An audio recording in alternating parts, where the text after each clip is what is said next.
Al asalto va a tomarse la enemiga posición. Al asalto va a tomarse la enemiga posición. Rojo el bosque de banderas, en la marcha rumbo al sur. Son los obreros en armas, partisanos del amor. Son los obreros en armas, partisanos del amor. La gloria de esos combates no se apagará jamás. Adelante, camaradas, los echaremos al mar. Adelante, camaradas, los echaremos al mar. Quedará en la leyenda esta guerra, este volcán, los días de Balachayev, los soldados del Soviet.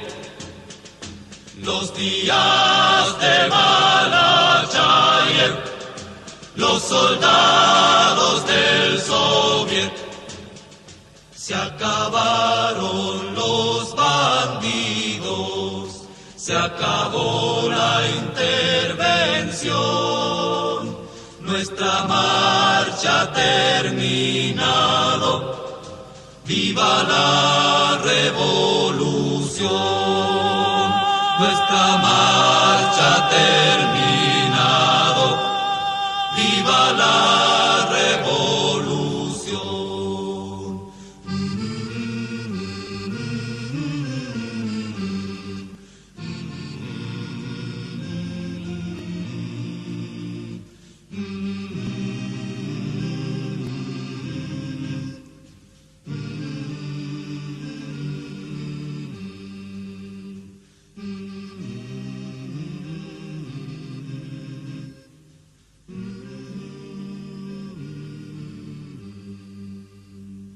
Buenas noches, queridos camaradas que se encuentran conectados a la frecuencia revolucionaria de Radio Partisana.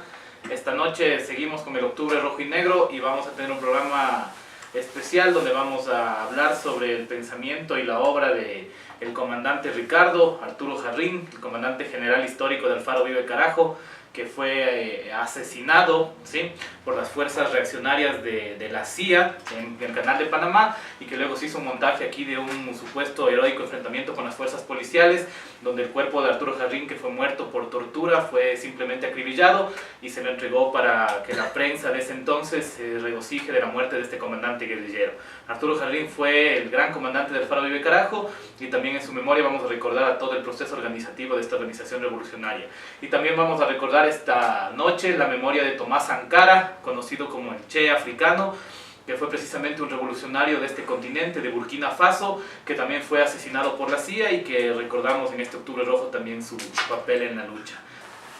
Pues comenzamos con todo esta noche revolucionaria de recuerdos de nuestros héroes guerrilleros que combatieron precisamente por la construcción de una ciudad más justa, ¿no? Buenas noches, Cristian, ¿cómo estás? Buenas noches, Ernesto. Buenas noches, David.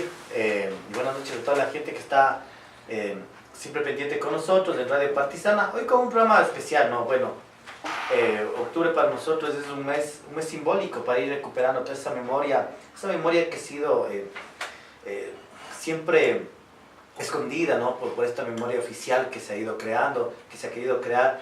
Y es importante que Radio Partisana siempre va a poner, ¿no? Como siempre lo hemos dicho, crear esta memoria colectiva de resistencia, ¿no?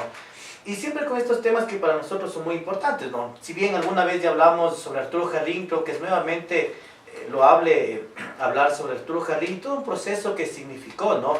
Y que luego de eso, que todavía, ¿no?, seguimos con esa llaga que dejó el correísmo al tomarse todo lo que fue los símbolos de Alfaro de Carajo, ¿no? Y cómo la gente comenzó a desvirtuar y también comenzó a hablar de una manera que no tiene un sentido, ¿no? Pues lastimosamente la derecha siempre va a querer crear estas representaciones y robarse nuestros símbolos. La idea nuestra siempre va a ser recuperar e ir planteando el cómo nosotros lo leemos, ¿no? Eso sí que queda muy claro, que nosotros, cómo nosotros lo leemos, y que de una u otra forma también la gente que está al otro lado, no escuchándonos, sea partícipe también de esta memoria, ¿no? Que es un programa, recuerden que Venceremos es un programa político popular, lo que queremos es siempre ir generando un poco de debate y también hablar ya de este gran luchador que es Tomás Sankara, ¿no? El África también ha sido uno de los pueblos que ha sido, bueno, uno de los continentes que ha sido siempre ultrajada por este colonialismo y neocolonialismo, ¿no? Y vamos a ir hablando un poquito más de cómo fue el proceso, ¿no? Porque la muerte de Sankara yo creo que es un crimen contra la esperanza que tenía África, ¿no? Y es importante también ir conociendo, ¿no? Ir debatiendo, pero también es importante ir hablando un poquito, vamos a adentrarnos en lo que está sucediendo en el contexto nacional, porque también es importante ir generando, ¿no? Una crítica de lo que está sucediendo, aunque ya casi nada nos parece extraño de lo que pueda suceder. El circo que fue hoy de que Abdalá Bucaram fue la presidencia, todo ese circo que se va creando y el circo que se fue generando con Fernando Alvarado y el otro circo de Jorge Glass yendo a la cárcel de la Tacunga, cuando todos siempre sabemos que todo este circo es solo para despistar los verdaderos desafíos políticos que tiene el Fondo Monetario Internacional. Estamos viendo lo que está pasando en Argentina, por ejemplo. Ayer hubo una lucha fuerte, más de creo que son 30 personas detenidas, ¿no? Porque lastimosamente lo que pasó en Latinoamérica con estos gobiernos progresistas nos dejaron siempre con una llaga, ¿no? Y es importante ir comprendiendo nuestra historia y desde ahí irnos organizando, ¿no? Para saber lo que va a pasar, lo que va a suceder, y hay que nuevamente retornar a las calles, y creo que es importante, ¿no? Y es hoy el momento. Por eso habíamos puesto nosotros en el programa, es hoy la revolución, todos los días para nosotros la revolución, es posible siempre pensar en la revolución, y por eso nosotros estamos aquí y vamos a generar, ¿no? Motivar desde el conocimiento, motivar siempre estas ideas de revolución y anarquismo, ¿no? y comunismo, todo lo que sea feminismo, todo lo que sea, pero siempre con un planteamiento que es el llegar y destruir todo lo que es el sistema capitalista, ¿no? Aprovechamos para saludar a la Juventud Guevarista, al Colectivo de Educación Popular Lorenza Bemañay, al Centro de Difusión Comunitaria de San Roque, la Cooperativa Tránsito Amaguaña, la Granja de Tilicucho, el Frente Samacapacu, Dirtidis, Libre Sporting Club, Editorial Jaguar, Descolonizando el Coco, el Centro de Psicología Popular, el Frente Auca Guarmicuna, la Coordinadora Popular, FENACOMI, Fútbol Rebelde, Vinca Urbana, y sumamos el saludo al Frente Cultural Huasipungo, que está comenzando a accionar en los barrios de Quito y que va a ser también una de las nuevas auspiciantes y fuerzas fundamentales detrás de este programa. Y sí, no digamos, uno de los grandes textos de Arturo Jarrín es el texto del Cementerio de los Vivos, ¿no? Quizá el único publicado, que no hace mucho tuvo una reedición que el movimiento guevarista sacó para difundir el pensamiento de Arturo Jarrín, ¿no? Y que ese texto precisamente relata esto de lo que es la condición de vida de los privados de libertad, ¿no? Y que habla de todo lo que es la tortura, de lo que es el poder policial, de esta condición de humillación y degradación humana en que se encuentran los presos, y que precisamente estos actos obscenos como la fuga de este corrupto delincuente de Fernando Alvarado, ¿no es cierto? Y este Glass que seguramente está con todos los privilegios en la cárcel, en el campo de concentración de Saquicilí, como solemos decirle aquí, no se corresponde obviamente con las condiciones de vida de los presos, ¿no? Porque la cárcel donde se castiga la pobreza, se castiga la miseria, es la cárcel para los pobres. Los ricos están como Glass, con todos los beneficios, pidiendo que tengan médicos, seguramente ahora están pidiendo hasta habeas corpus y quién sabe hasta le den, y este otro corrupto prófugo que se fugó del país y que quién sabe desde cuándo habría fugado, ¿no? Porque hay que decir claramente que el gobierno de Moreno es un gobierno obviamente aliado, ¿no es cierto?, con los capitales transnacionales, con los mismos negocios del Correato, y que sin duda las principales responsables de lo que pasó son los ministros, ¿no? Hay que recordar que Rosana Alvarado es ministra de Justicia, es prima de Fernando Alvarado, ¿no? Y que todo este tema de los supuestos dispositivos y todo esto es una trinca, ¿no? Estos 20 funcionarios despedidos son los guachimanes, como solemos decir aquí, es decir, personas que trabajaban y que no tienen nada que ver con la fuga, sino que les cogen como cabezas de turcos para el Estado librar la responsabilidad que tiene sobre esto. y que sabemos que detrás de esto realmente se encuentra el actual ministro Granda, se encuentra Rosana Alvarado, se encuentra Lady Zúñiga y todas estas personas que estuvieron a cargo de la justicia y que fueron las que condenaron a que nuestros hermanos se encuentren ahora encerrados en el campo de concentración de Saquicilí. No sé qué te parece todo este circo obsceno que ha montado en torno a la fuga de este corrupto prófugo de Alvarado. Todo lo que tiene que ver con Alvarado es básicamente todo este maniqueísmo que hizo el correísmo para tomarse todos los medios de comunicación y generar un imaginario de una revolución que nunca existió, ¿no? Que fue una revolución básicamente del capitalismo cimentado en un socialismo. Entonces para ellos, tenerle preso a un codiario de ellos es difícil, ¿no? Difícil. Recordemos que más allá de las luchas que según se van representando entre Lenín Moreno y Correa, para nosotros eso no existe. O sea, es el mismo discurso, es el mismo guión, básicamente con otros actores, ¿sí? Con otros actores, pero a la final no representa a la izquierda ni el uno ni el otro, ¿no? Y lo que hizo Fernando Alvarado es básicamente lo que está sucediendo en la justicia ecuatoriana, ¿no? Una justicia que solo para los pobres sí es, o para la gente que no tiene una clase social alta, sí es una justicia entre comillas verdadera, pero para los que tienen el poder jamás va a ser una justicia verdadera. Recordemos que el único que ha estado detenido, y que sabemos nosotros que ha estado detenido, es Jorge Glass, porque los otros están encontrados afuera, ¿sí?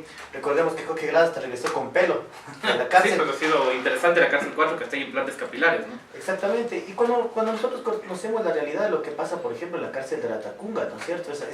O la cárcel de Turi, cuando los policías entran y torturan a la gente. Que está todo denunciado y comprobado que hubo tortura contra exactamente, de libertad, ¿no?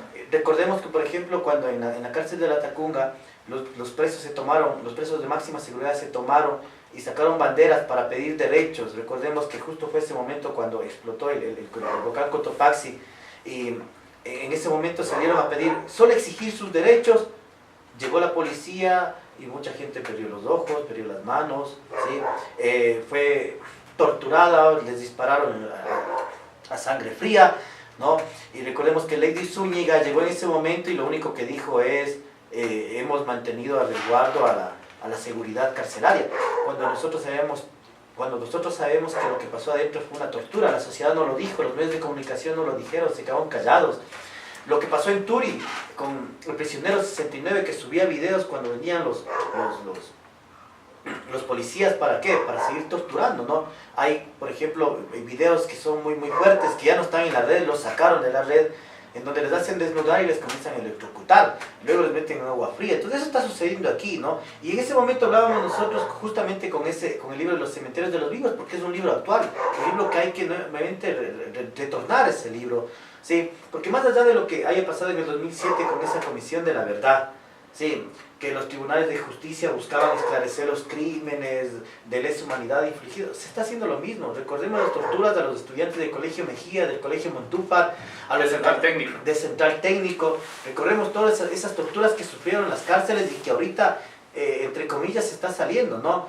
Pero sabemos que atrás de eso también hay fuertes grupos políticos que quieren, a partir de eso, llegar a la palestra política. Entonces todo esto es un show, y lo que sucedió con Fernando Alvarado es esto, ¿no? Que la justicia solo sirve para los pobres, pero para ellos la justicia solamente es un imaginario, ¿no? Claro, es una burla al pueblo ecuatoriano lo que están haciendo, ¿no? Porque detrás de esto hay que estar claro que son los intereses de la burguesía compradora, que precisamente en Mientras haya que hacer, nada hemos hecho, de Arturo Jarrín se hablaba de esto, ¿no? Es decir, esta burguesía que no es una burguesía nacional, es una burguesía traidora a los intereses populares, una burguesía ligada al imperialismo, y que claro, es una burguesía obscena. Mientras el país está en la peor crisis de su historia y a punto de caer en el default como se encuentra Argentina, este ministro Pablo Campana, y yerno de Grupo Nobis, se compra un carro de $100.000, del cual paga $20 de impuestos, ¿no? Y que además sale con todo el cinismo a decir que es un carro de consumo privado. Y obra que es un carro de consumo privado, porque esta gente, con la plata que se ha llevado del Estado, con todo el enriquecimiento de utilizar el Estado como forma de acumulación originaria, genera esta riqueza, ¿no? Mientras los pobres se encuentran en los cementerios de los vivos, que son las cárceles, por haber robado un celular o haber robado un par de dólares, estos infelices, ¿no es cierto?, que han robado al país durante décadas, que se han enriquecido de la pobreza de la gente, que se han enriquecido de todos los saqueos que han sometido al fisco, se encuentran disfrutando de la riqueza de carros de $100.000, ¿no? Entonces hay que recordar siempre eso, porque quizá la sensibilidad más importante de Arturo Jarrín estuvo también en esas cosas, en ver también en estos sectores que la izquierda muchas veces olvidó el potencial revolucionario de la transformación social, ¿no? Esta famosa escena del cementerio de los vivos, cuando Arturo Jarrín está totalmente torturado y este travesti que estaba dentro de la cárcel se acerca a curarle y a sanarle, habla mucho de esta sensibilidad revolucionaria que tenían los alfaristas, ¿no? De entender que la revolución no solo la cumplen los sujetos clásicos del obrero y el campesino, sino todos estos sectores nacionales empobrecidos, olvidados, denostados a veces incluso por la misma izquierda, y que Arturo Jarrín leía en ellos un potencial de transformación. Y como dice, es un texto vigente. Mientras los pobres sigan siendo recluidos en los campos de concentración que son las cárceles, el texto de Arturo Jarrín tendrá una vigencia porque denuncia esta situación. Y ahora la obscenidad que hicieron con Alvarado es simplemente, ¿no es cierto?, la muestra clara de que la justicia existe para legitimar la dominación de la burguesía, que si los pueblos quieren generar procesos de emancipación, tienen que romper precisamente la ley, ¿no? Algo fundamental del pensamiento alfarista era esto, es decir, si es que existe injusticia, si es que existe todo ese tipo de cosas, cualquier elemento que la burguesía pueda considerar un delito, para un revolucionario es una heroicidad moral, ¿no? Y es lo que Arturo Jarrín hablaba también en su pensamiento. Claro, ¿no? Y es importante ver cómo, por ejemplo, en el cementerio de los vivos, estos sujetos que son invisibilizados, para Arturo Jarrín son sujetos objetivados, ¿no? Porque les comienza a dar humanidad a estos sujetos, ¿no? Entonces, la escena que tú hablas del travesti es una de las señales, ¿no? Como, por ejemplo, le da sensibilidad a estos seres que para la y que en ese entonces además se veía el tema social, ¿no? De una mayor civilización y todo lo que había sobre ellos, ¿no? Exactamente, ¿no? Los marginalizados también son parte de una sociedad, ¿no? Y como después veremos también a Tomás Sankara también en parte de eso, ¿no? Como por ejemplo él también luchó por la mujer, luego pasemos de eso, ¿no? Y entonces yo creo que es importante pensar que estamos viviendo esta idea muy colonial, ¿no? Lo que pasó con Fernando Alvarado nos llega nuevamente a este mundo colonial, ¿no? En donde existe la República de los Blancos, la República de los Indios, y en donde nuevamente nosotros tenemos que vernos en un espejo y saber quiénes somos y luchar por nosotros, ¿no? Y sabemos quiénes son el enemigo. El enemigo no es Correa, el enemigo es un capitalismo que es internacional, ¿no? Muy internacional. No está pasando solamente esto aquí, está pasando en Argentina, está pasando en Uruguay, está pasando en Nicaragua, está pasando en Venezuela. Entonces no es un escenario propiamente nuestro, ¿no? Es un escenario muy internacional. Esta burguesía, los intereses pueden ser similares de todos los países, pero tienen un interés internacional, ¿no? Que es nuevamente recuperar los negocios que se habían perdido en América Latina, ¿no? Claro que están en plan de eso, ¿no? Entonces, un poco con esta pequeña introducción vamos en el siguiente segmento a pasar un poco a hablar de la significación histórica del alfarismo, ¿no? Que creo que es algo que quizá la anterior vez nos dedicamos un poco a hablar del pensamiento de Arturo Jarrín y todo eso, ¿no es cierto? Y ahora vamos a tratar un poco de trabajar el tema de qué es la significación histórica de lo que fue Alfaro Uribe Carajo, lo que fue el alfarismo, que es como parte de la historia olvidada quizá de nuestra revolución, ¿no? Precisamente porque gran parte de todo lo que fue Alfaro Uribe y todo lo que fue la continuación de Alfaro Uribe Carajo tuvo que ver con la clandestinidad, con la tortura, con la muerte y luego con esta carga negativa que los gobiernos como Correa cargaron a la lucha revolucionaria, ¿no? Y que se le acusó de terroristas y todo eso, y que nosotros consideramos de esta trinchera de combate precisamente que el alfarismo en la historia de la revolución ecuatoriana jugó un papel fundamental, y que si no hubiera sido por Alfaro Uribe Carajo y todas las secuencias, ¿no es cierto?, los grupos revolucionarios que surgieron de esta organización y que durante los años 90 y comienzos de los 2000 combatieron el capitalismo, posiblemente hoy en día el neoliberalismo se hubiera instalado totalmente, ¿no? El tema es que es una historia olvidada porque fue una historia clandestina, una historia que se hizo desde la lucha por fuera del Estado, por fuera de la ley, y que precisamente ha sido la historia de nuestro pueblo y que quizá eso es una historia que tenemos que rescatar. Muy bien, entonces de lo que la historia de la lucha revolucionaria nos dice, que en el Ecuador hubo varios intentos guerrilleros que surgen especialmente bajo la inspiración de la Revolución Cubana, de los cuales quizá el más importante en los años 60 fue lo que se conoce históricamente como la guerrilla del Toachi, donde un grupo de jóvenes de las izquierdas del Ecuador, desencantados del papel revisionista de sus partidos, deciden formar esta URJE, que fue la organización que trató de liderar el inicio de una guerra revolucionaria en el Ecuador. Lastimosamente fueron derrotados, entre otras cosas, por infiltración de los propios partidos de izquierda. Luego tenemos intentos guerrilleros como la guerrilla de Chiribó en Esmeraldas, del Partido Socialista Revolucionario. Tenemos el PSMD, que en sus inicios era un partido también de orientación, un pensamiento Mao Zedong, también muy ligado a la cuestión de iniciar una guerra popular en el Ecuador. Los intentos también insurreccionales del MIR, que fueron importantísimos en los años 70, y que finalmente en los años 80, bajo la dirección ideológica de Arturo Jarrín, comienzan a configurar este ejército del pueblo que fue Alfaro Vive Carajo, ¿no?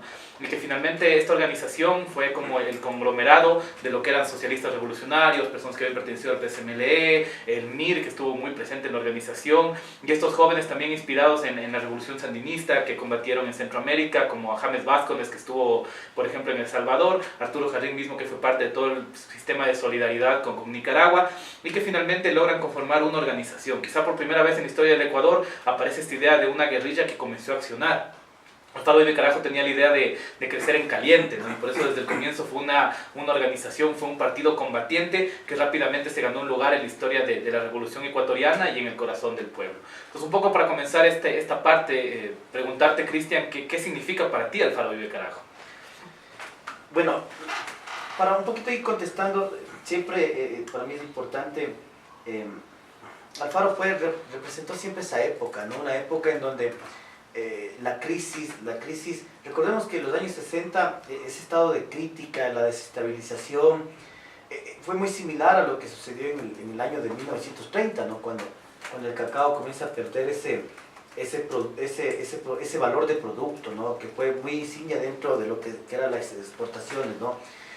Pero los años 60 vienen cargados con algo, o sea, la idea de la movilización social, ¿no? que culmina con este ciclo del banano como ese monocultivo que es de exportación, y que comienza a cuestionarse, ¿no? cómo se va dinamizando esta sociedad ecuatoriana, y más que la sociedad ecuatoriana en sí, el Estado, el gobierno, y cómo se va generando la distribución social, ¿no?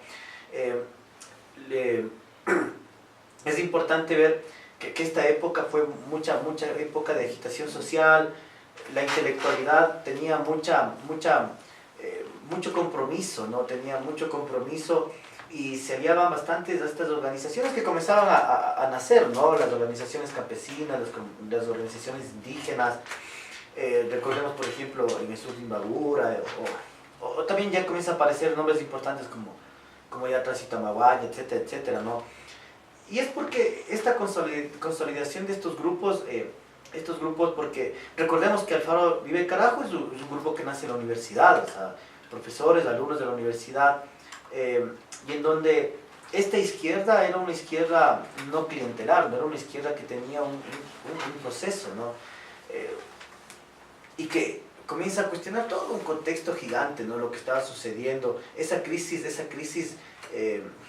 que estaba generándose, pero no solamente era de salir a protestar, ¿no? Sino de tomar ya las armas y comprender que Latinoamérica era eso, ¿no? El contexto de la revolución en América Latina era un contexto de tomar las armas y de decidirse algo, ¿no? Que si bien después podemos ver, vamos a ir hablando, ¿no? Que pudo haber fracasado, de una u otra forma pudo haber fracasado, pero es importante que se legitimó por primera vez una protesta social combativa, ¿no? Yo creería, y que los jóvenes en ese momento tenían ese contenido, ¿no? Un contenido ideológico muy fuerte, muy plasmado dentro de sí.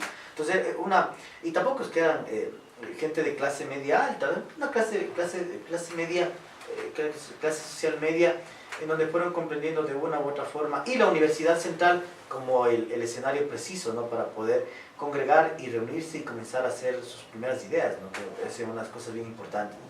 Sí, quizá la gran diferencia con las otras organizaciones político-militares de la época fue precisamente la decisión de avanzar que tuvo Alfaro Vive, ¿no?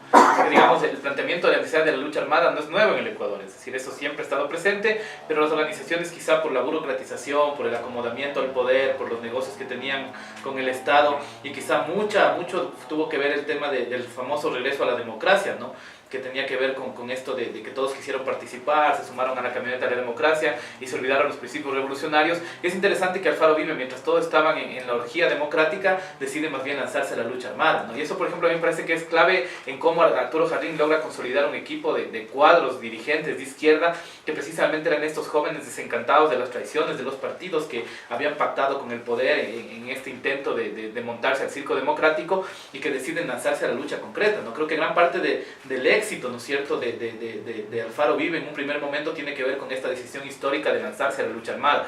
Esta frase famosísima que se le atribuye a Arturo Jardín de que hay que sembrar de fierros el país, era precisamente gran parte del ideario alfarista, ¿no?, que era esto de basta de palabras, basta de estar aquí lanzando simplemente discursos radicales mientras pactamos con el poder, y lanzarse a la lucha revolucionaria. Y por eso, por ejemplo, a mí me da la impresión de que el gran acto histórico de los Alfaro fue precisamente haber tomado las armas y dejar de ser simplemente un discurso revolucionario, y que eso marca mucho del ciclo, porque mucha de la gente que se suma al Alfaro Uribe Carajo, aunque pertenecían al socialismo revolucionario, partidos comunistas, incluso organizaciones de obreros de otro tipo que no tenían que ver mucho con la lucha revolucionaria, tenía que ver precisamente con esa decisión histórica de avanzar. Y que Arturo Jardín además en su accionar cumplía con esto, es decir, Arturo Jardín era el principal director y participante en los primeros operativos, como el robo de las espadas de Alfaro, por ejemplo, la recuperación de las espadas, digámoslo correctamente, y lo que fueron este surgir de la organización. Y otro factor importante quizá para analizar era también lo que había hecho el M-19 en Colombia, ¿no?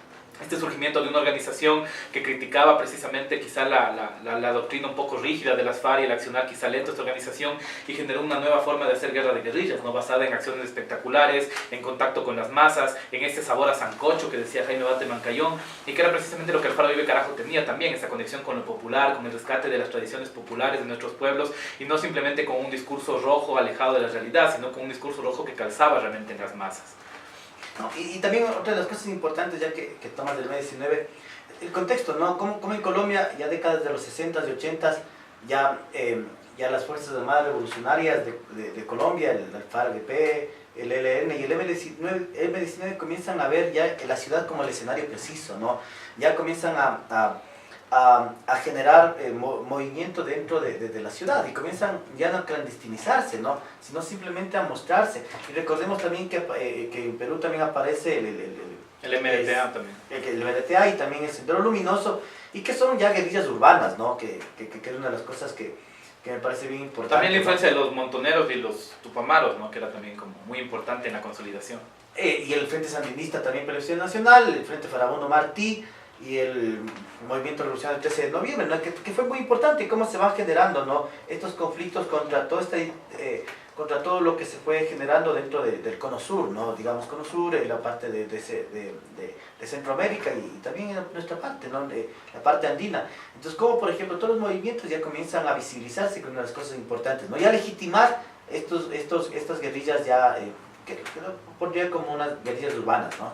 Sí, por ejemplo, también esto es un tema que hay que comprender. Quizá en el relato histórico que se ha hecho de Alfaro Uribe Carajo no se ha medido también la dimensión internacionalista de esta organización, ¿no? Y esto es, por ejemplo, algo que deberíamos quizá trabajarlo mucho más. Muchos de los combatientes que estuvieron en Alfaro Uribe, que murieron o que siguen hasta ahora peleando en diferentes trincheras, estuvieron, por ejemplo, en El Salvador, en Nicaragua, en el Batallón América, que fue este intento de guerrilla continental. Estuvieron muchísimos combatientes ecuatorianos intentando soñar con reconstruir este sueño de Bolívar, de un gran ejército liberador continental. Libia, por ejemplo, fue un centro fundamental de entrenamiento político-militar para gran parte de los primeros cuadros de Alfaro Uribe Carajo, y que eso es una historia que realmente debería rescatarse más. Es decir, el hecho que combatientes ecuatorianos hayan estado en Libia en esta época cuando Reagan y el imperialismo norteamericano amenazaba con bombardear y destruir la revolución verde de Gaddafi, y que haya habido combatientes ecuatorianos formándose en Libia, sosteniendo la revolución verde de Gaddafi, participando de esta lucha, es un proceso que realmente debería tomarse mucho más en cuenta. Quizá la derrota histórica de Alfaro Uribe Carajo y la traición de la entrega de armas y todos los demás acontecimientos despreciables de las personas que se abanderaron de esta organización para entregar el proceso histórico a Correa, y que hasta ahora siguen haciendo esto, quizá distorsionó mucho este proceso. Pero quizás tarea nuestra también rescatar este papel internacional que como mencionas fue parte de toda una oleada revolucionaria continental, ¿no? Y que claro, por ejemplo, el tema del papel de la guerrilla urbana, de la lógica de trabajo en las ciudades, es para nosotros fundamental. Y otra de las cosas de este carácter internacional también es importante, y algo que creo se ha mencionado muy poco o no lo hemos estudiado, es como en América Latina también ya aparece la mujer como este sujeto también que comienza a luchar, ¿no?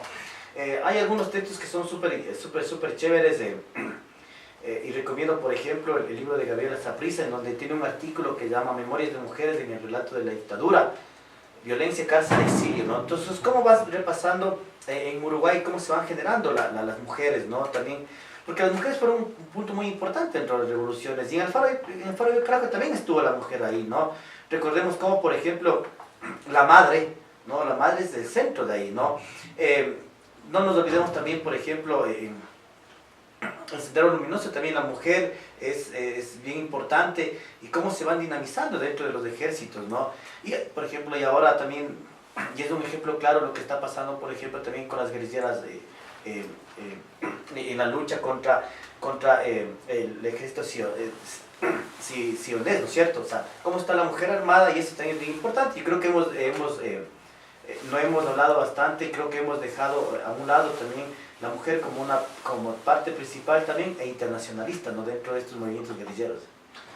Sí, en la historia del Faro Vive Carajo quizá eso es uno de los factores que fueron importantes en estas guerrillas como el M-19, el Faro Vivo, el MRTA, ¿no? Que era precisamente dar una alternativa a la forma de estructuración clásica del partido de los años 60 y 70, y que tenía que ver con esto de la vinculación de otro tipo de sectores a la lucha, y que claro, el papel de la mujer obviamente se volvía fundamental cuando comenzabas a considerar que la lucha tenía que ver con otro tipo de reivindicaciones, y que la lucha no era solo esa clásica lucha obrero-campesina, sino que tenía que ver con el factor de las clases populares. Otro de los factores que creo que también es importante mencionar y tener presente cuando uno recuerda la significación histórica del Faro Vive Carajo tiene que ver precisamente con los postulados ideológicos fundamentales de esta organización, ¿no? Que planteaba precisamente la necesidad, por ejemplo, de una verdadera democratización del Estado, que quisiera el eje central de la reivindicación del Faro Vive Carajo, y que esto se asociaba a lo que era la independencia, ¿no es cierto?, económica, la soberanía política, la justicia social y el postulado de la patria grande latinoamericana. Y que claro, dentro de la reivindicación alfarista, estos eran los 5 puntos que guiaban el accionar de esta organización. Y que es interesante porque realmente son 5 puntos que engloban ni siquiera una reivindicación todavía socialista, sino que engloban precisamente la necesidad de una sociedad democrática. Y que eso hasta ahora en el Ecuador, en Colombia, en esos países no se ha conseguido. Todavía somos sociedades oligárquicas sometidas a las disposiciones de 4 o 5 familias, y que claro, es una tarea pendiente. Entonces, por ejemplo, esta idea de rescatar estos postulados fundamentales del alfarismo montonero de comienzos de siglo y trasladarlos como una reivindicación no cumplida, me parece que fue también un hecho bastante interesante a nivel simbólico, ¿no? Es rescatar al Faro, rescatar a Montero, rescatar a las montoneras liberales, a los chapulos, a Nicolás Infante, a Luis Vargas Torres. Y era realmente un proceso que me parece que tuvo mucho que ver con lo que es precisamente la reconstrucción de un ideario nacional que no está basado en el relato de los militares, el relato que te cuentan en las escuelas, sino este relato de estos luchadores populares, montubios, montoneros, que fueron quizás los que ejecutaron la primera transformación real del país. Y claro, al tomar al Faro como el eje central de la lucha te permite también una cercanía muy fuerte con los sectores populares, y que me parece que hasta el día de hoy se sigue manteniendo, ¿no? Es decir, esta idea de que Alfaro representa la justicia, representa oponerse a la iglesia curuchupa, representa oponerse a esta burguesía oligárquica, ¿no es cierto?, que con 4 familias tiene controlado el país, creo que también es un postulado que trasciende para la historia de la lucha revolucionaria en el Ecuador. Sí, ¿no? Y es importante también identificar siempre a la guerrilla con la insurgencia, ¿no? Y lo que tú decías, ¿no? ¿Qué busca la insurgencia? El asalto al poder, ¿no? O sea, encontrar esas condiciones específicas para que se dé la lucha armada, ¿no? En cada país, porque las condiciones de cada país son muy diferentes, fueron muy diferentes, ¿no? Y en Ecuador también fueron muy diferentes. Es por eso importante ver cómo se fueron dando estos fenómenos de acción colectivas, ¿no? Y cómo en cada uno fueron un aprendizaje. Cada revolución en donde iban era un aprendizaje, ¿no? Y con lo que tú hablas, ¿no? En esta idea de cómo se estaba buscando esta nueva forma de reivindicar la revolución. Entonces, el intentar llegar a una democracia. Recordemos que hay que, viendo Osvaldo Hurtado, y él hace la democracia cristiana, ¿no? Como un poquito para ir desvirtuando. Pero también un punto importante, y es cómo también se va consolidando y se reconoce ya el movimiento guerrillero como marxista-leninista, ¿no? Que es una de las cosas bien importantes. Y creo que desde ahí toma fondo ya el planteamiento ideológico que va tomando, ¿no? Claro, bueno, Alfaro Vive no se reconocía como leninista, y creo que era parte de un poco esa construcción del otro ideario, pero que a partir de ahí, digamos, se podría un poco conversar, y que de hecho era una discusión que en el seno de la organización existía, ¿no? Es decir, si es necesario que ese planteamiento alfarista se enriquezca del marxismo-leninismo para convertirse en un planteamiento más adaptado quizá a las necesidades políticas del país. Y claro, porque hay que considerar que en Alfaro Vive Carajo había sectores del MIR, del socialismo revolucionario, que obviamente siempre tuvieron una visión marxista-leninista de la realidad. Pero por ejemplo, a mí me parece que dentro de eso lo interesante es cómo se logra construir el relato del alfarismo como un relato incluyente, por ejemplo. Es decir, algo que me parece a mí que comprendieron los alfaros fue el hecho de que hace falta una unión en base a las posibilidades de acuerdo dialógico entre las clases populares. Por ejemplo, algo que se sabe es que dentro del Alfaro Vive y Carajo las decisiones no se tomaban por votación, sino por consenso.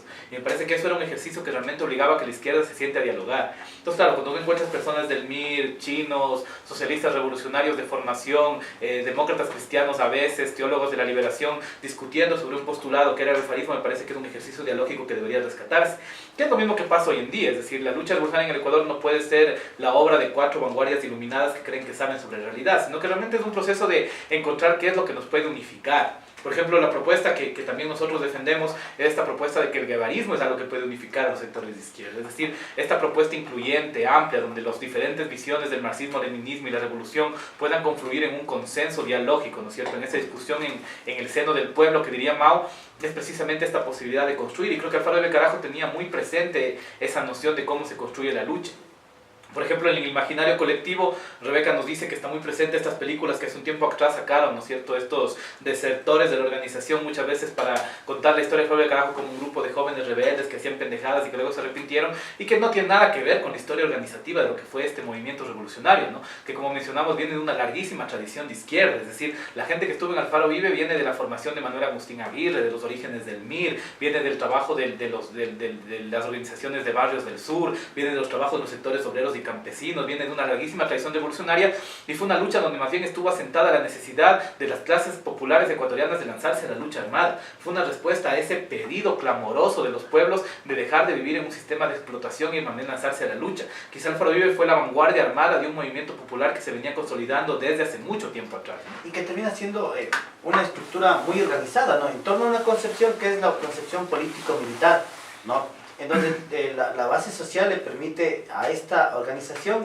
accionar, ¿no?, fundamentado siempre con esa unidad de lo político, que era una de las cosas muy importantes, ¿no?, y que tenga las cosas muy claras como organización, que es otra de las cosas creo que es muy importante, ¿no?, enfrentar lo que decía Arturo Jarrín, ¿no?, enfrentar la oligarquía, denunciar, apoyarnos y empujarnos siempre nuestras propuestas y nuestras exigencias, decía él, ¿no?, para reivindicar ¿qué? Reivindicar al pueblo y reivindicar a la patria, que todavía seguían con este término, ¿no?, de patria, que es una de las cosas muy importantes, ¿no?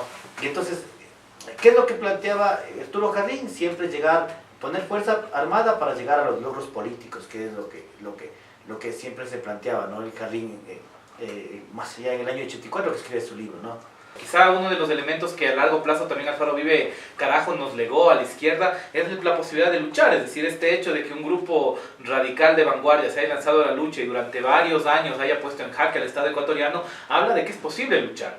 Es decir, quizá en la parte final de este segmento vamos a conversar también de quizá lo que nosotros podemos considerar que son las cosas que es esta historia en negativo que hablamos, ¿no?, que quizá en algún momento la organización falló y quizá por eso vino el aniquilamiento que sufrieron en manos de Febres Cordero y luego la traición que fue la entrega de armas, pero que precisamente habla también de esa posibilidad de lanzarse a la lucha que quizá a la izquierda ecuatoriana siempre le ha faltado.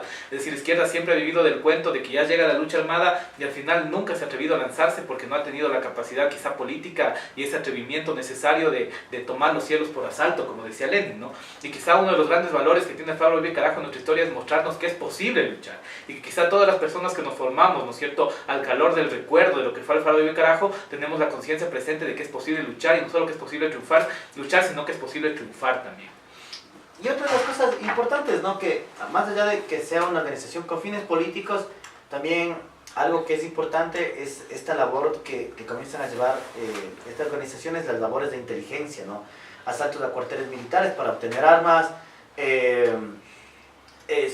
recuperaciones económicas dirigidas a instituciones bancarias, o también esta idea de la simbolización, ¿no? Recordemos, por ejemplo, el M19 que sustrae las espadas de Simón Bolívar, y aquí en ABC el apropiarse de las espadas del Doy Alfaro también fue como una forma simbólica, ¿no?, porque los símbolos también son parte de una organización estructural, política y guerrillera, ¿no?, que es una de las cosas importantes, ¿no? Y como nosotros hemos dicho acá, los símbolos siempre son importantes rescatarlos porque lo que pasó, por ejemplo, cuando llegó el correísmo y los ABC, los que quedaron, los que desertaron, entregaron ese símbolo de la revolución, ¿no?, que fue un símbolo de un contexto muy histórico, ¿no? Nuevamente recuerdo, por ejemplo, el M19 cuando sustrae las espadas de Simón Bolívar era como un eje de inteligencia, ¿no? De una formación inteligente, de una reunión, de un diálogo y un fin político, ¿no? Que era desestabilizar a ese poder en ese momento, ¿no? Que es una de las cosas súper importantes.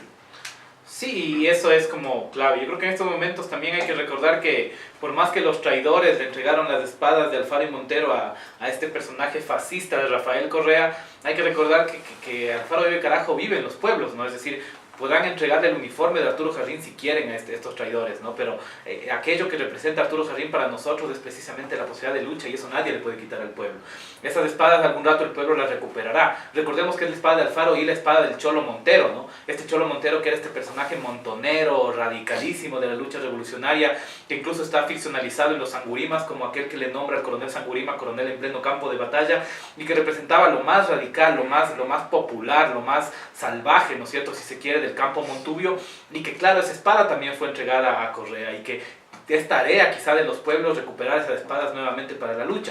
Esa espada y también el machete montonero, ¿no es cierto?, que era precisamente el arma de lucha que se esgrimió durante lo que fue la Revolución Liberal. En este momento para invitar a nuestros camaradas que nos están escuchando a la inauguración del Centro Pedagógico Popular Barrio Obrero, que se desarrollará este día 26 de octubre, aniversario de la caída en combate y el asesinato de Arturo Jarrín, a las 18 horas en la calle DE 1793 y Barrio Obrero Independiente. Habrá un videoforo, música y también pueden inscribirse a los talleres de primeros auxilios, huertos urbanos, nutrición y mucho más. También les recordamos que estamos desarrollando los talleres comunitarios populares sobre derechos juveniles, hip hop, graffiti, murales, stencil, malabares, comunicación popular, autodefensa para mujeres en el Centro de Difusión Comunitaria de San Roque, que se encuentra en la calle Chimborazo y Rocafuerte, detrás del Mercado de San Francisco. Todos los camaradas están invitados a unirse, a participar de esta lucha que también se realiza en el combate ideológico, en este momento en el cual estamos nosotros aquí participando en esta radio. También aprovechamos para saludar a La Calle, el colectivo La Calle, que también se encuentra transmitiendo un programa los días viernes a las 7 de la noche, si no recuerdo mal. Luego confirmamos el horario y que también pueden nuestra audiencia sumarse a escuchar este programa, ¿no? Que es también parte de lo que está generando Radio Partisana. Igual estamos listos para iniciar el próximo mes con lo que son los programas de psicología comunitaria, con el programa de poesía liberadora y lo que estamos trabajando. Entonces, siguiendo un poco con el tema de Alfaro Uribe Carajo y la significación internacional de esta organización, es importante recordar todo lo que fue el proceso del Batallón América, que fue esta propuesta de construcción de un ejército de liberación continental que incluía militantes del M-19, de Alfaro Uribe Carajo y también de lo que era el movimiento revolucionario Tupac Amaru del Perú. Entonces, cuando recordamos esta lucha, recordamos que en algún momento las organizaciones revolucionarias de los tres países plantearon la posibilidad de unificarse en un solo frente de lucha, plantearon la posibilidad de reconstruir el ejército bolivariano liberador y que esa lucha finalmente tuvo como objetivo, por ejemplo, lo que fue el famoso asedio a Cali. Uno de los grandes episodios de la historia revolucionaria de América Latina que quizá ha pasado al olvido precisamente por la manipulación burguesa fue el asedio a Cali, cuando las tropas del Batallón América, compuestas por guerrilleros de los tres países, atacaron, ¿no es cierto?, lo que fue la ciudad de Cali, buscando generar una insurrección que lamentablemente no sucedió, pero que marcó un hito en la historia revolucionaria de América Latina. Fue quizá la primera aplicación después de la Revolución Cubana de este cerco a las ciudades desde el campo y que planteaba una nueva estrategia de lucha y que muchos combatientes ecuatorianos alfaristas fueron parte de este proceso histórico. Igual saludamos ahorita a Mario, que se acaba de sumar, también parte del staff combativo de Radio Partisana, y le vamos a hacer la misma pregunta. Para ti, Mario, ¿qué significa Alfaro Uribe Carajo? Bueno, buenas noches a todos los compañeros, otra vez saludándoles en este octubre rojo.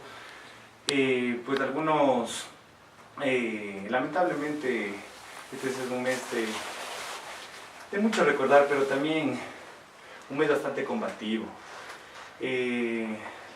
Algunos celebran el asesinato extrajudicial de Arturo Jarrín, ¿sí?, a muchos familiares. Algunos han reportado pues que ya no solo son los amigos viejos de Alfaro Uribe Carajo, ¿no?, sino que está ahora muchos jóvenes asistiendo a este homenaje que le hacen en octubre a Arturo Jarrín. Y pues bueno, esto tiene a resignificar el símbolo que es Alfaro Uribe Carajo. Y pues bueno, para mí Alfaro Uribe Carajo fue este intento de lucha armada en el Ecuador, ¿no? Claro que ha habido muchísimos, ¿no?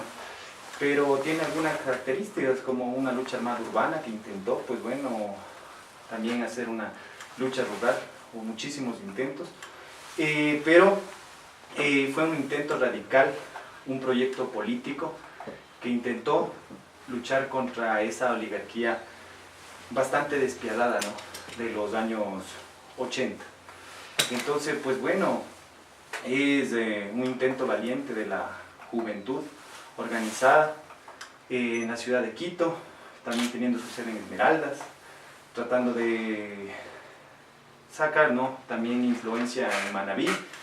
Y pues bueno, no hay que recordar más que al Faro Vive Carajo con orgullo, como un verdadero intento revolucionario que no tiene que ser bastardeado, como simplemente, como a alguien le daban, ¿no?, algunos apelativos como un movimiento político, diamantes y amigos, ¿no? Realmente este ha sido un intento de tomar las armas en el Ecuador, de hacer realmente una revolución desde lo ideológico y desde la ciudad armada, del urbanismo armado y del campo rural. Por ejemplo, ustedes y yo también, que somos del Colegio Mejía, también quizá la idea del faro es interesante, ¿no? Cómo llega a nosotros la noción del alfarismo también por esa tradición liberal que tiene este colegio, ¿no? Entonces, un poco también preguntarte, Cristian, a ti que hasta ahora sigues muy vinculado al tema del colegio y esto, si esa idea de... Siguen el colegio. Siguen el colegio, esa idea de recuperar al faro, ¿te parece que es una estrategia política válida? ¿Cómo lo vive una persona que hasta el día de hoy sigue muy vinculado a esta historia del alfarismo como parte del proceso transformador del país y todo esto? Bueno, y de paso enviar un saludo a todos los compañeros del Colegio Mejía. Solo tú, Ismael. No, mentira, que somos Eric Mejías. No, o sea, como yo alguna vez te había dicho, siempre los símbolos son muy importantes, ¿no?, para tomar una identidad. Yo creo que el faro es un símbolo muy importante, ¿no? Por eso el correísmo quiso robarse ese símbolo, o sea, cogió ese símbolo para intentar desvincular lo que el alfarismo en sí significaba, ¿no?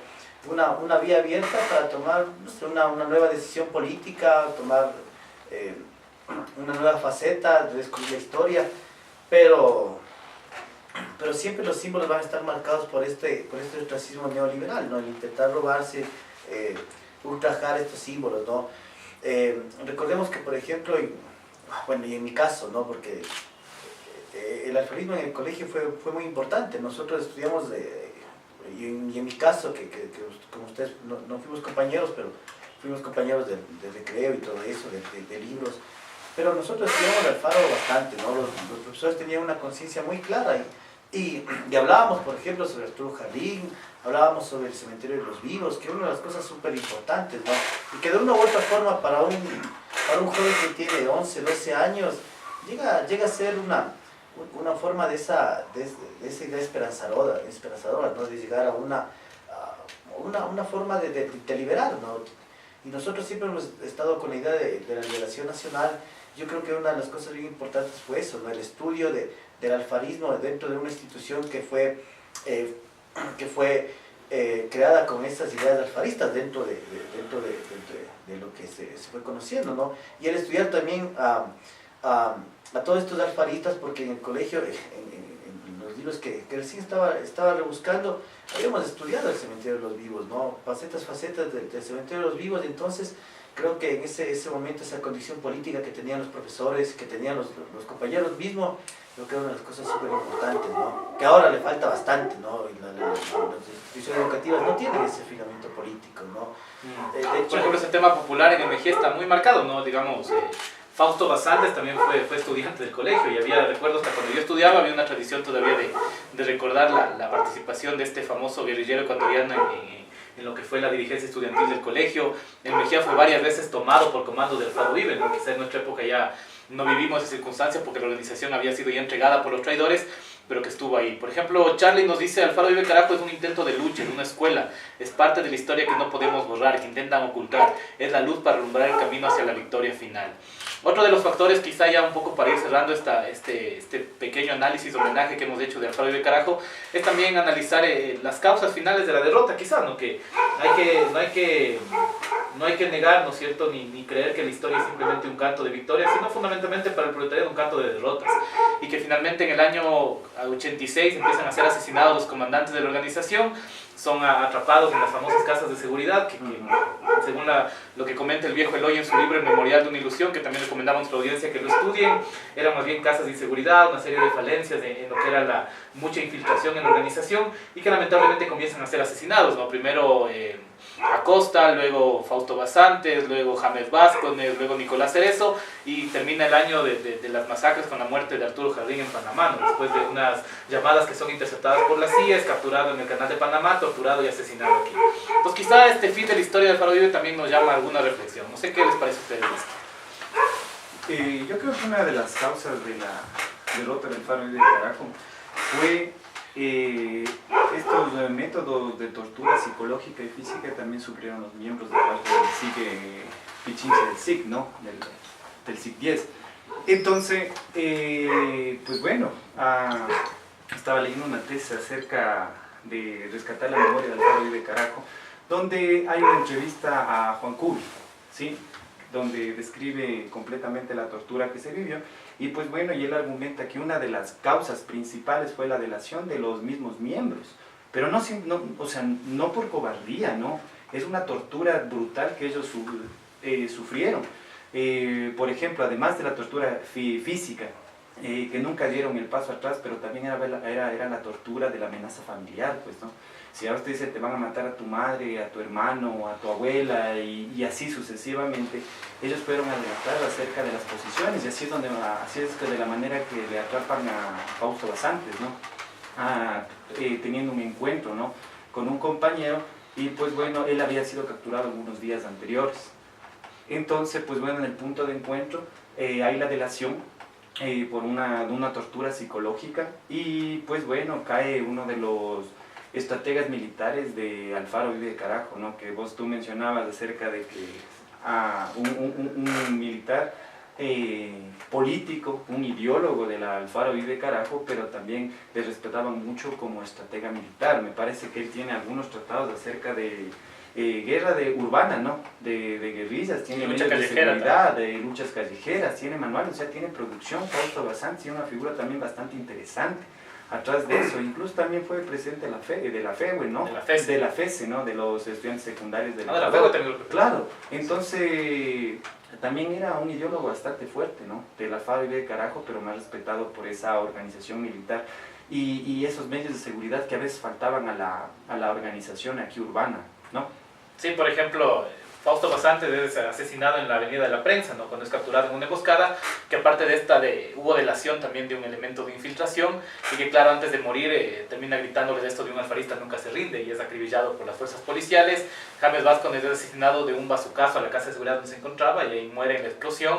Nicolás Cerezo es capturado vivo y fusilado en la casa de seguridad donde se encontraba, y Arturo Jardín muere víctima de la tortura, ¿no? Que también es algo importante recordar que todo esto fueron ejecuciones extrajudiciales. Claro. También está olvidando de Ricardo Merino, que es capturado en Cuenca, ¿no?, y que es también capturado vivo y ejecutado. Y Consuelo Benavides. Sí, y Consuelo Benavides también que muere. Consuelo Benavides también murió por una delación, ¿no?, de la tortura y todo eso. Esperanza, tratando de hacer este esfuerzo de guerrilla rural. Sí, entonces por ejemplo eso es importante decir, porque claro, a veces uno tiende a olvidarse en estos fascistización de la sociedad que fueron ejecuciones extrajudiciales, todas ellas, ¿no? Es decir, más allá de que obviamente los camaradas jamás se rindieron y sabían perfectamente las consecuencias que implica luchar contra el imperialismo y el capitalismo, el Estado es responsable de todos estos crímenes, ¿no?, y que muchos de ellos han sido ya reconocidos en la Comisión de la Verdad, pero obviamente no se ha hecho nada con eso. Eso más bien fue como una moneda al aire, es decir, se sacó los datos, se sabe quiénes fueron los asesinos, muchos de ellos están muertos, como Febres Cordero, como Robles Plaza y otros, y nunca pagaron sus culpas, ¿no?, y los ejecutores directos de los crímenes tampoco. Por ejemplo, en el asesinato de Nicolás Cerezo, los que ejecutan el crimen son un grupo de geos españoles, ¿no?, es decir, ni siquiera eran policías de aquí, que también participaron, pero quienes dirigían el operativo eran fuerzas policiales españolas. Hubo fuerzas sionistas y israelitas que participaron también del entrenamiento en tácticas de tortura contra los guerrilleros. Entonces es importante también saber eso, ¿no? Un poco también quizá el tema que hay que recordar del Faro Vive es también este tema de que cuando vino la represión los sectores populares quizá no brindaron esa cobertura necesaria, ¿no? Es decir, el rato que la organización se vio cercada por el enemigo, no tuvo un lugar de repliegue, y también quizá para nosotros es importante pensar en eso, es decir, una revolución tiene que ser una revolución de las masas, es decir, por más heroico y audaz que sea el movimiento, si las masas no son parte de la lucha, pues suele suceder esto, es decir, que finalmente los guerrilleros terminan cercados y asesinados. No sé qué te parece, Cristian, esto. No, eso es lo que iba a decir, ¿no? O sea, uno de los problemas graves de Faro, creo que fue mucho el tiempo también, ¿no? El tiempo que tuvieron de organización y todo, porque no tuvieron un trabajo en sí de masa, ¿no? Si bien tuvo una representatividad en el sur de Quito, pero en sí, cuando fueron cayendo sus dirigentes, la organización se fue cayendo también, ¿no? Que fue uno de los problemas graves, y que nosotros debemos tener conciencia de eso, ¿no? De que una de las cosas importantes es la reorganización de una masa, ¿no? Que es importante. ¿Y qué significa la reorganización? O sea, estudiar políticamente con la masa sobre la realidad. Yo creo que eso le faltó bastante al Faro de Carajo, ¿no? Fue un intento de revolución muy romántica, ¿sí? Porque a la final, yo creo que no todos, y lo vimos después también, ¿no? No todos tuvieron el coraje para seguir enfrentando, ¿no? Entonces, cuando después de un tiempo llega un gobierno y que te crea lo que tú decías, ¿no? Esta comisión de la verdad, crees que todo está ahí arreglado, ¿no? Cuando simplemente solo fue una imagen para generar una representación de que se está luchando por la historia y todo, ¿no? Cuando al final se fue una recuperación de historia para sus beneficios propios, ¿no? Entonces, al Faro de Carajo creo que fue eso, ¿no? Le faltó mucha organización, me parece, que le faltó bastante organización. Si bien tenían todos los postulados ahí, pero terminó fracasando dentro de la misma organización, ¿no? Que es una de las cosas que creo que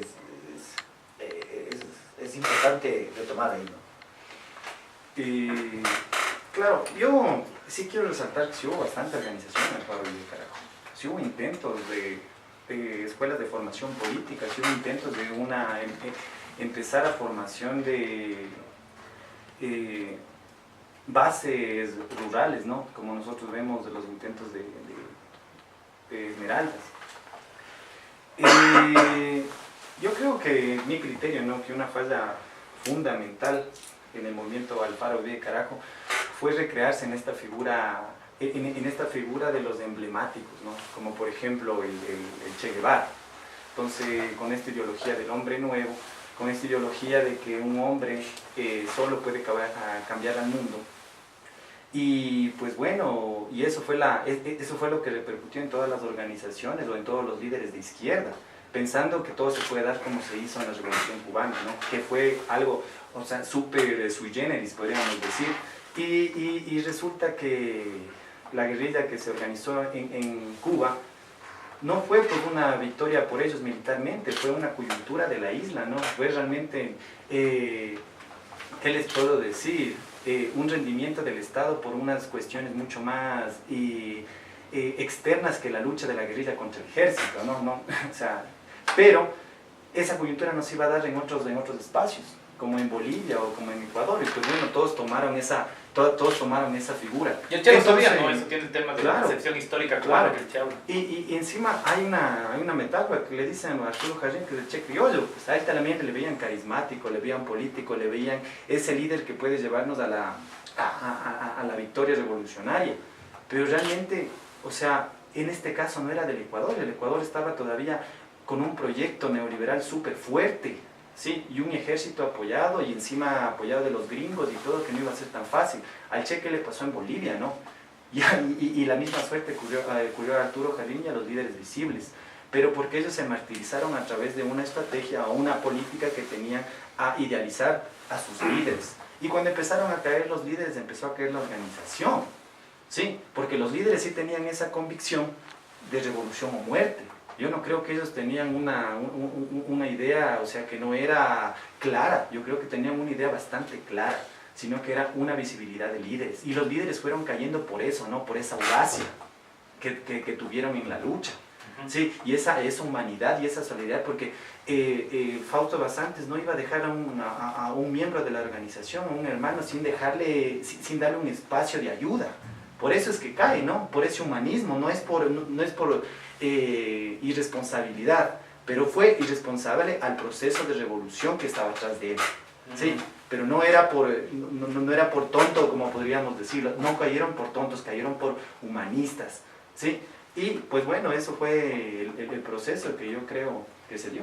Es fundamental de los dirigentes sin duda, pero quienes hacen la revolución son las masas, ¿no? Y eso creo que es importante. Si el dirigente puede estar o no estar, el dirigente es temporal, pero las masas permanecen. Y quizás eso es algo que en América Latina muchas veces hemos fallado, ¿no? Por ejemplo, en el tema que hablaba también Cristian hace un momento del Partido Comunista del Perú, conocido como Sendero Luminoso, la captura de Abimel Guzmán liquidó esa organización y fue una desbandada posterior y todo lo que pasó eso. Y habla de quizás esos errores en cargar sobre las personas lo que debe estar sobre las masas, ¿no? Es decir, Alfaro Uribe Carajo debió haber sobrevivido, así los comandantes hayan muerto, porque los comandantes son temporales, el dirigente es temporal, pero las masas deberían haber estado vinculadas a un proceso de lucha, ¿no? Y eso creo que es una reflexión fundamental, que cualquier revolución tiene que ser hecha por las masas, ¿no? Es decir, si las masas no participan, si no hay una consecución de cuadros populares que no se agoten, que siempre sigan surgiendo, entonces la revolución tiene un problema, ¿no? Y obviamente lo que dice sobre el Che en Bolivia es también cierto, es decir, el Che que sabía que el imperialismo nunca más iba a estar desprevenido como pasó en Cuba y que las próximas guerras iban a ser mucho más terribles y brutales que la revolución cubana, pues sabía perfectamente lo que pasaba. Y en Bolivia también es un error de aplicación del método, ¿no? Es el método de creer que un grupo de revolucionarios puede por sí mismo hacer la revolución. Creo que es algo que debemos saber, que dentro de la estrategia militar marxista-leninista nunca es parte de lo que nosotros hacemos, ¿no? Sino que esto se habla de una guerra de masas y de una movilización audaz, pero de las masas populares, no de los sujetos. Claro, yo también quiero resaltar que el tipo de organización que tuvo Alfaro Uribe Carajo fue asombroso, ¿no?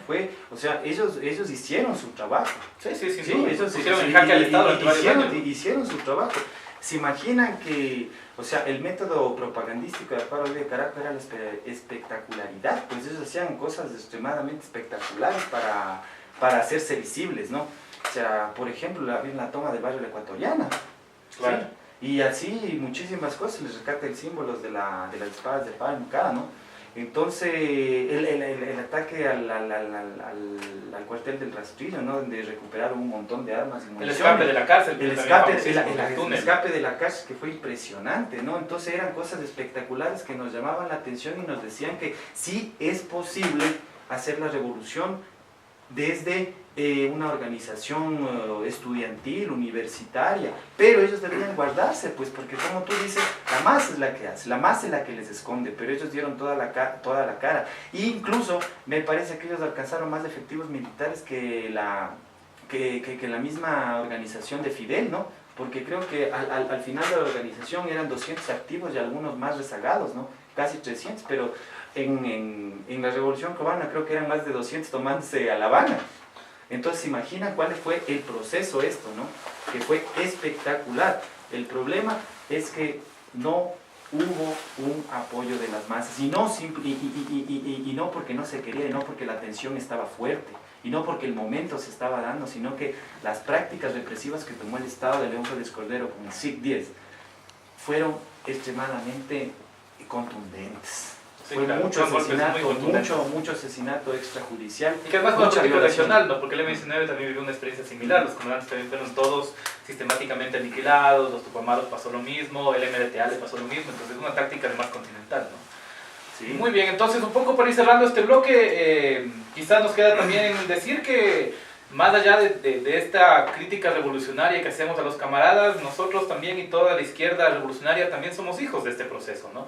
Es decir, con mayor o menor distancia seguimos siguiendo esta luz de la lucha de Arturo Jarrín, de los Alfaros, de la muerte, de todo lo que pasó en esa época y también de todo lo que hubo después. Quizá lo que la izquierda nunca ha hecho también es reconocer a todas las organizaciones que durante los años del neoliberalismo sostuvieron la lucha político-militar, desde la clandestinidad, desde el apoyo a la insurgencia colombiana, de todo lo que se hizo precisamente para sostener la lucha.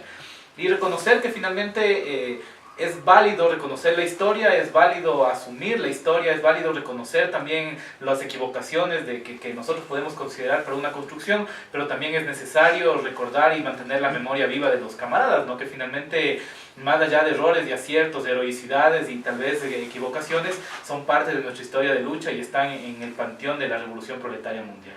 Claro, y no hay que invisibilizarlo. Yo solo quisiera comentar algo que me parece también súper importante del aporte histórico de Alfaro Uribe Carajo. Pues bueno, que hay algunos debates que se dice que Alfaro Uribe Carajo sí sentó las bases para la idea del diálogo, ¿no? Del diálogo nacional. Por eso es una de las piezas fundamentales para este levantamiento de los indígenas, que le dio la posibilidad de no ser, no tomar el papel del ventríloco, ¿no? Del mestizo que abre por el indio, sino que sí se puede organizarse, sí se puede dialogar con el Estado, porque nosotros veníamos de una tradición de dictaduras, ¿no? Del 79 empieza en este proceso y ahí no había canales de diálogo. Pero después empieza la organización desde el 83 y tiene este proceso donde abre otros imaginarios que se puede dialogar. Entonces solo simplemente asentar el diálogo en la historia nacional da apertura a que el levantamiento indígena del 90 por una reivindicación que, pues bueno, nosotros todos conocemos de esa historia, ¿no? Bueno, y para ir terminando, porque tenemos también otro tema ahí, es importante también considerar siempre al Faro del Carajo que se planteó esta idea de establecer el gobierno popular, ¿no? Un gobierno popular que surja siempre de estas entrañas populares, como decía, las entrañas populares, y que más allá de que la organización puede estar ahí, no tiene que tener estas ideas políticas en el aire, sino que las políticas tienen que estar planteadas desde los escenarios donde está ahí, ¿no? Está eso, ¿no? Por eso, recordemos que el Faro que Arturo Jarrín tenía esta frase, ¿no?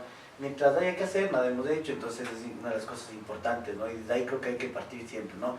Y creo que para ir cerrando, porque tenemos poco tiempo para el otro tema, importante que también la gente vaya recuperando, como le dijimos la otra vez, recuperar el Cementerio de los Vivos, ¿no? Que es uno de los libros que creo que es clave para ir entendiendo siempre estos procesos que se fueron generando, años 60, 70, 80, y lo que sucede en la tortura en la cárcel, y para que ir un poquito también pensando desde el otro escenario, ¿no? El escenario también desde la cárcel, ¿no? ¿Qué sucede adentro? ¿Qué está pasando adentro? Algo que no nos hemos preguntado y ni cuestionado, ¿no?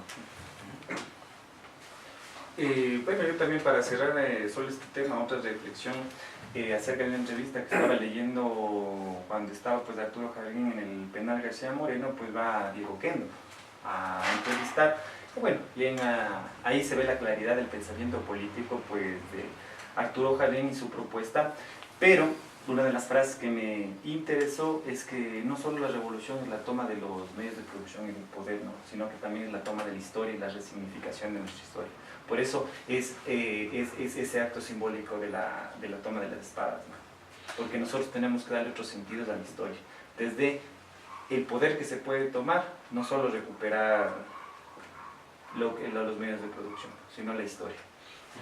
Un poco para terminar, recordar esta famosa, del último párrafo de La hoguera bárbara de Alfredo Pareja de Canseco, ¿no? Que va a terminar diciendo que después de la muerte de Alfaro, en cada cantina, en cada barrio, en cada lugar donde sucedió una injusticia, los pueblos sabían que el grito que reivindicaba la lucha era de viva Alfaro carajo, ¿no? Y creo que finalmente sigue siendo así, es lo que decía ahorita justo Mario sobre esta entrevista de Arturo, es esto, ¿no? Hay que recuperar la historia, hay que recuperar los símbolos, hay que volver a pelear en todas las trincheras, como decía José Martino, y si hay que volver a pelear el carajo y Alfaro, y volver a gritar viva Alfaro carajo, que era el grito del pueblo, el grito del Montubio, el grito de los guerrilleros alfaristas muertos en los años 80, pues entonces será un grito que volveremos a gritarlo en las calles, en las plazas, en los campos, cuando las condiciones de la lucha de clase demanden nuevamente de revolucionarios dispuestos a jugarse el pellejo para demostrar sus verdades. Vamos para saludar a la Juventud Guevarista, al Colectivo Educación Popular Lorenza Benmañay, al Centro de Inclusión Comunitaria San Roque, la Cooperativa Tránsito Amaguaña, la Granja de Tilicucho, el Frente Sama Capacu, Virtilib, Libre Sporting Club, Editorial Jaguares, Colonizando el Coco, el Centro de Psicología Popular, el Frente Acahualmicuna, la Coordinadora Popular, FENACOMI, Fútbol Rebelde, la MINC Urbana, el Frente de Trabajo Barrial y Popular Guasipungo también, que es nuestro nuevo auspiciante. Entonces, finalmente, para ir cerrando el día de hoy, vamos a hacer un pequeño también homenaje de recuerdo al camarada Tomás Sankara, que es conocido como el Che Guevara africano, que fue parte de un proceso revolucionario que se dio en lo que entonces se llamaba el Alto Volta y que pasó a llamarse Burkina Faso, ¿no es cierto? Y que fue precisamente gobernante de este país después del gobierno revolucionario durante varios años, hasta que fue víctima de un complot de la CIA, donde fue finalmente asesinado. Entonces, parte de recordar a Tomás Sankara implica recordar también el proceso de liberación nacional en el África, que tuvo varios momentos, como por ejemplo la guerra de Argelia, la misma guerra en el Congo, donde participó también el Che Guevara, lo que fue todos los procesos revolucionarios en varios de estos países que se emancipaban del yugo francés, del yugo alemán, la lucha de Mandela, que también fue parte de esta lucha comunista en los primeros años contra el apartheid y el dominio, ¿no es cierto?, británico en la región, y que Tomás Sankara fue parte de esto, ¿no? Era un revolucionario de ideología comunista, que defendía el tema del panafricanismo y que defendía también esta posibilidad de que el África sea un continente digno, libre y que finalmente recupere todo eso que los europeos le quitaron durante siglos. No sé, Cristian, ¿qué nos puedes comentar del camarada Tomás Sankara? Bueno, para un poquito ir contextualizando cómo llega Tomás Sankara a ser un líder, ¿no? Un líder guerrillero y para lo que es Burkina Faso, que es uno de los países más pobres que tiene el África. Es importante plantear esta idea de la lógica de la expansión mercantilista que se va generando en África, ¿no? Lo que genera es esta idea de política de dominación.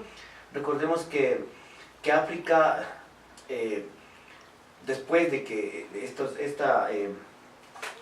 se extermina casi más o menos, será el 80% de la población en América por 1600, como no tenían gente, entonces se va y se van a África para comenzar a esclavizar, ¿no?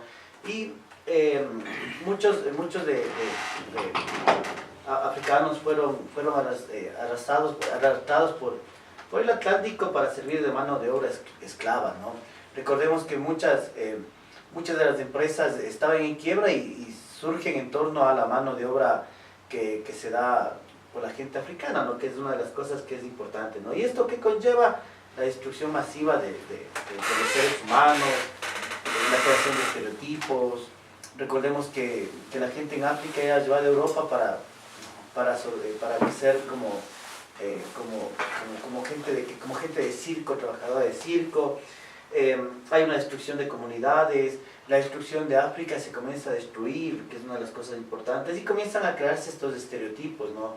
La idea del negro civilizado, la idea del salvaje ignorante, y entonces comienza a crearse esta idea de culturas sumisas, lo que se va en los países de África, ¿no?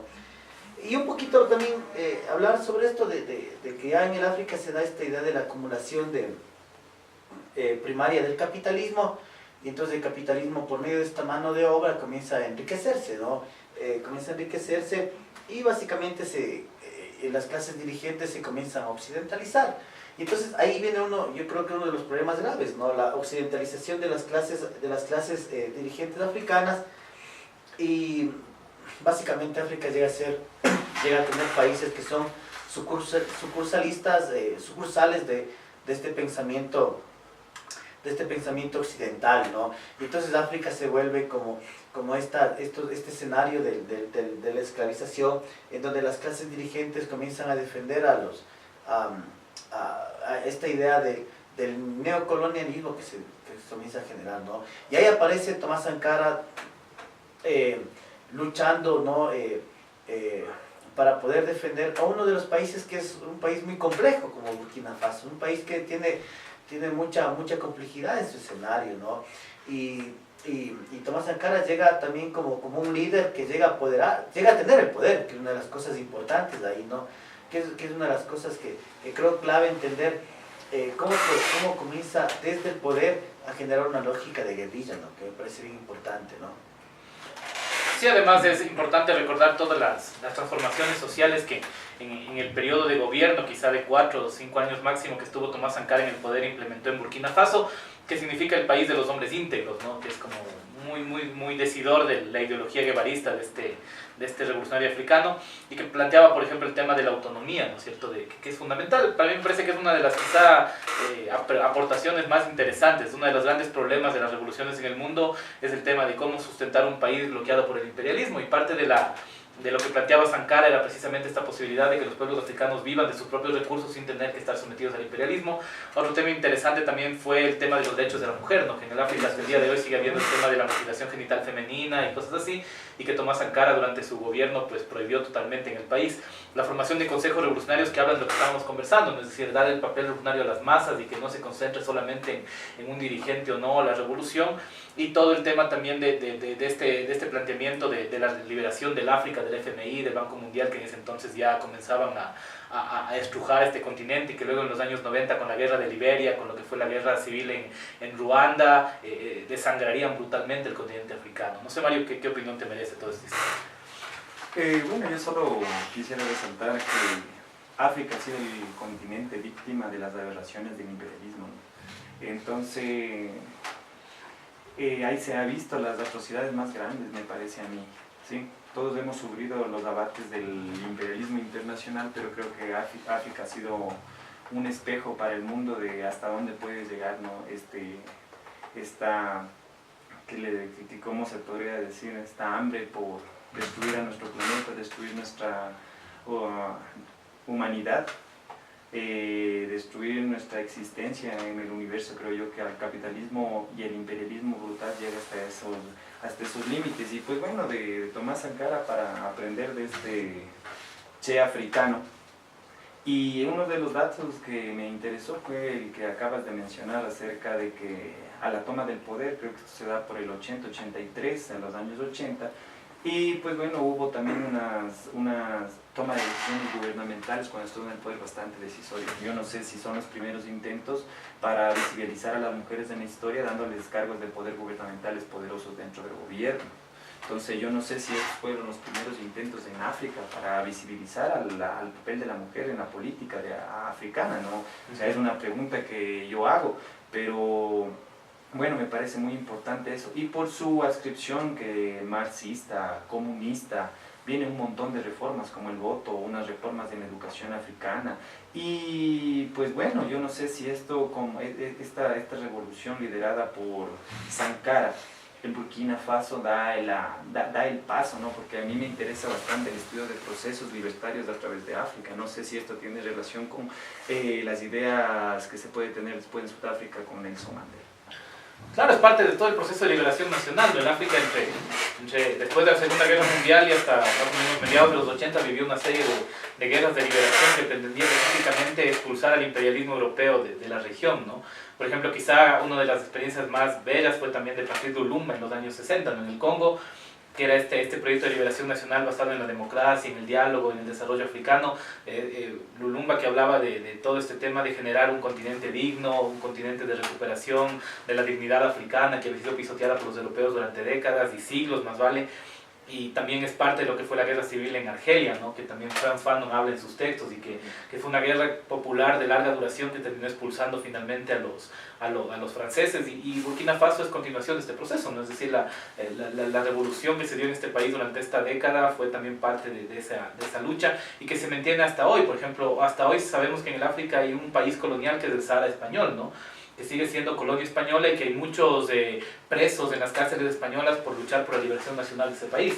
Porque la lucha en África no se ha terminado, ¿no? Liberia es prácticamente una colonia norteamericana, el Congo sigue siendo una colonia francesa. Lo que pasó en el último Mundial de Fútbol reveló mucho de eso, ¿no? Es decir, todo este equipo de Francia que fue campeón mundial era realmente un equipo del África. Había jugadores de Camerún, de Togo, del Congo, de Argelia, y que revela mucho de que la liberación nacional quizás es una tarea pendiente en el África. Y como sucede generalmente, como fueron derrotados estos procesos, Mandela fue parte de este proceso también, ¿no? Y quizá en la parte ya cuando se dio la toma del poder ya era un Mandela mucho más cercano a nociones revisionistas del marxismo, y eso hizo que quizá en Sudáfrica, a pesar de acabar con el apartheid, no se haya acabado con la explotación del hombre por el hombre, pero que en el origen la lucha de Mandela era una lucha comunista. Mandela fue un guerrillero comunista, tal como Sankara, tal como Lumumba y la gente que estamos mencionando. No, y una de las cosas que tú dices esto de Mandela, ¿no? Yo creo que África revela que esta idea de la democracia importada no resuelve problemas, sino los agrava. Y eso es lo que pasó en África, ¿no? Vos recordabas a Patrice Lumumba, pero también a Amílcar Cabral, ¿no? Pero que fueron asesinados por estas dictaduras sangrientas que hubo en África, porque las dictaduras en África fueron muy sangrientas. Luego de lo que se da las independencias de los años 50, en lo que básicamente institucionalizan ficticiamente a los países, ¿no? Recordemos, por ejemplo, y claro, el Mundial reveló también, por ejemplo, el Mundial en Sudáfrica, ¿no? Como, por ejemplo, África, siendo un país grande, dentro de su propio país tenía otro país, ¿no? Que era, bueno, no recuerdo, hay un país dentro del mismo África. Entonces, por ejemplo, ¿cómo se van generando estas desigualdades, ¿no? Yo creo que el África es una muestra, una metáfora de estas democracias importadas del fracaso, ¿no? Que es una de las metáforas que se podía rescatar. Pero el trabajo, bueno, de Sankara, porque ya el tiempo como que nos está nos está así golpeando las puertas. Es importante también entender que una revolución no se hace por los alter egos, ¿sí? Lo que decía Sankara, ¿no? Yo Sankara estoy de paso, lo que debe quedar es el pueblo, ¿no? Y una de las frases que creo que es retumbante siempre ahí, ¿no? Por eso Sankara es uno de los nombres súper importantes para poder trabajar, revisar, ¿no? Qué sucedió en un país tan complejo y en donde para Sankara era bien importante el papel de la mujer también, ¿no? Que eso es una de las cosas que hay que resignificar, es súper importante, cómo él entendió a la mujer como también un proceso liberador, donde de estos procesos revolucionarios la mujer es un paso indiscutible para cualquier revolución, ¿no? Claro que el tiempo que tuvo Sankara es muy poco, ¿no? Del 83 al 87, que es un paso muy corto, pero los procesos que se pueden tomar de ahí son importantes, ¿no? Sí, igual, digamos, el tema del panafricanismo es un tema que habría que pensarlo. Muammar Gaddafi en el Libro Verde decía esto de que el pueblo africano se levantará algún rato contra el imperialismo y será el inicio de una nueva historia de la humanidad. Y quién sabe, eso está construyéndose todavía en el África. Hoy uno tendería a ser pesimista de lo que pasa en el África, ¿no? El tema de la presencia de estos grupos fascistas islámicos como Boko Haram en Nigeria, toda la corrupción que campea en todos estos países, las migraciones masivas que se incrementaron después de la caída de Libia y que fue convertido este país en un agujero negro del capital y que ahora incluso hay esclavismo nuevamente en la población africana, nos habla de que quizá hoy está mucho más lejos la liberación nacional de todo este continente, ¿no? Pero que quizá también al mismo tiempo es algo para seguir ahí pendientes de lucha, ¿no? A veces en la revolución somos solidarios y está bien con el pueblo palestino, con los kurdos, con Irán, con los países del sudeste asiático, y hay que recordar que el África también es parte de la solidaridad, ¿no? Este continente olvidado por la historia de Occidente y que es quizá la madre patria de toda la especie humana, ¿no? Y que, como decía Mario, quizá la reivindicación africana a nivel civilizatorio es también recuperar esta herencia inmortal africana de donde todos salimos alguna vez y quizás donde todos volveremos algún rato, ¿no? Entonces, no sé, camaradas, para ir cerrando, no sé, unas palabras finales sobre Sankara, sobre cómo hemos conversado hoy día, Mario. Bueno, no, mandar un saludo a todos los compañeros que seguimos en esta preparación, ¿no?, ideológica para la revolución nacional, internacional, y un esfuerzo para salvar la especie humana de este capitalismo tan brutal. Y pues bueno, ¿no?, un saludo, un recordatorio muy grande a los líderes de octubre, ¿no?, como son Arturo Jarrín y Sankara, ¿no?, Thomas Sankara. Entonces, eso nomás. No, un saludo a todos los camaradas que siempre han estado ahí, a los compañeros que siempre están pendientes con nosotros. Es importante nuevamente, ¿no?, que siempre estén dialogando con nosotros, mandando mensajes para saber cómo estamos construyendo, ¿no?, construyendo conocimiento desde este cimiento, desde esta trinchera que es importante, ¿no? Gracias por siempre estar ahí pendiente con nosotros. Gracias también a los compañeros de aquí que dentro de esta casa trinchera que es Radio Partisana, generar siempre este conocimiento comunitario que es importante, ¿no? Y también a los camaradas que se van uniendo a la frecuencia de Radio Partisana, a los compañeros de radio de programa La Calle. Importante también mandar saludos y que ya es parte de este grupo, ¿no?, de trinchera. Así que para la próxima semana también tendremos temas importantes. Estén pendientes, compartan siempre Radio Partisana, compartan con sus amigos, con sus conocidos, para hacer de este un grupo muy fuerte, ¿no?, y seguir combatiendo desde aquí. Sí, muy bien, gracias igual a David en la parte audiovisual, que siempre está también aquí al pie del cañón, combatiendo en esta trinchera ideológica que es Radio Partisana. Les recordamos asistir el día de mañana a la inauguración del Centro Pedagógico Popular Barrio Obrero, en el Barrio Obrero Independiente. Habrá un videoforo, música popular, y podrán inscribirse en los talleres de primeros auxilios, huertos urbanos, nutrición y mucho más, que comienza a impulsar el Frente de Trabajo Barrial Huasipungo.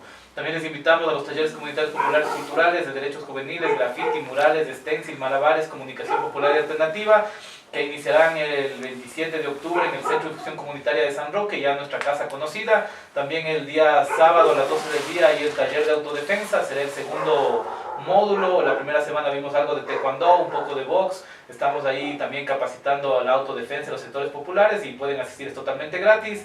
Es un sector incluyente, pueden ir hombres, mujeres, niños, ancianos, cualquier persona que quiera aprender un poco de autodefensa y hacer deporte puede estar invitado. También les invitamos a escuchar el programa La Calle, que es el nuevo programa de Radio Partisana, que se conecten, sigan pendientes de nuestra programación.